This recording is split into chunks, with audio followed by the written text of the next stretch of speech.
Pioneers ate to survive the Old West. Ever wondered how pioneers really ate out on the wild frontier? There were no grocery stores or takeout in sight. Pioneers cooked up meals using whatever they could hunt, gather, or trade. From mystery meat stews to pies filled with unexpected ingredients, survival meant thinking outside the recipe book. Ready to discover the strangest flavors of the Old West? Brace yourself. Some of these frontier foods just might blow your mind. Calf's foot jelly. Ho, ho, ho! Cookie's done some cooking. Come and get it. Imagine hearing that shout across a dusty frontier camp, and instead of pie or cake, you're handed a wobbly, shimmering dessert. That's calf's foot jelly, the Jell-O of the Old West, made decades before Jell-O was even invented. Gelatin desserts might seem like a modern comfort, but pioneers got creative long before the iconic boxed mix hit store shelves in 1897. Their secret? Boiling calves' feet for hours to extract natural gelatin, then combining it with eggs, lemon juice, sugar, and a hint of spice. Once cooled and set, the result was a glistening sweet treat that made any meal feel a little more special, even if it looked a bit strange. Ambitious cooks sometimes added white wine, whipped egg whites, or even crushed eggshells, just as a Virginia recipe book suggested, to refine the texture and flavor.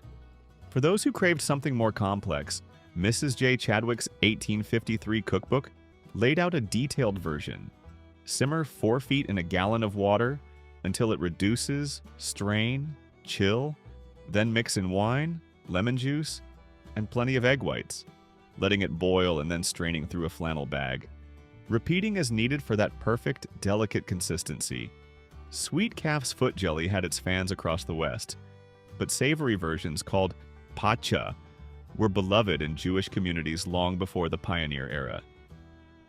Even now, you can order pacha at specialty delis in places like New York and Miami. While the dish might surprise modern diners, it stands as proof of the frontier spirit, willing to turn even boiled hooves into a dessert worth remembering.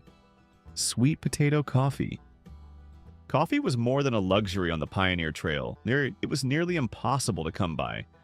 With genuine coffee beans scarce and precious, settlers refused to let go of their morning ritual.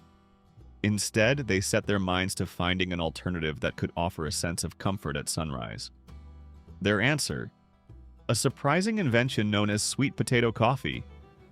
To create this makeshift brew, pioneers peeled, cooked, and mashed sweet potatoes, then shaped the mash into small patties.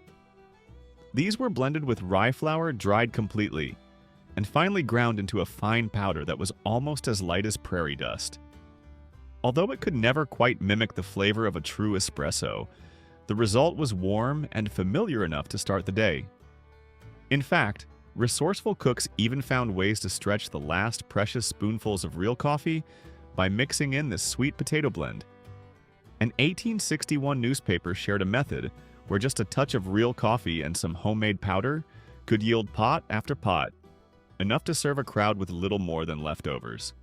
By turning simple root vegetables into something reminiscent of coffee, these settlers showed remarkable ingenuity, transforming hardship into a daily tradition that brought comfort and a sense of normalcy to their lives. Sweet potato coffee is just one example of how frontier life inspired culinary creativity, proof that even in the toughest times, a little